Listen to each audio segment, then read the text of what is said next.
Welcome to the magic of variable frequency drives, your guide to mastering motor control and pulse width modulation. We need variable frequency drives, or VFDs, to move away from the harsh, bang-bang nature of across-the-line starting. VFDs provide a smoother, smarter standard with controlled ramp-up and reduced mechanical wear.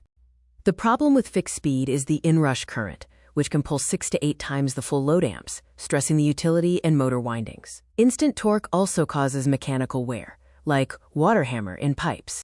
A VFD doesn't just dim electricity, it rebuilds it in 3 stages. The converter changes AC to DC, the DC bus filters and smooths it, and the inverter chops the DC into simulated AC via pulse width modulation. Pulse width modulation is the technique of turning DC on and off so fast that the motor perceives it as a variable AC sine wave.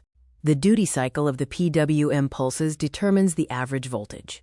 By varying the width of these pulses, the VFD generates the variable frequency that the motor requires. The muscle behind this is the insulated gate bipolar transistor, or IGBT. It is a high-speed semiconductor switch that combines the gate of a MOSFET with the current capability of a bipolar transistor, switching thousands of times per second to create PWM pulses. The magic of Affinity Laws provides significant energy savings potential. For centrifugal loads, power consumption is proportional to the cube of the speed. Reducing motor speed by just 20% can cut power usage in half. To maintain constant torque at low speeds, the VFD must keep the voltage to frequency ratio constant. Keep in mind cooling concerns, as standard motors running at 10% speed only have 10% cooling. VFDs also provide a true soft start.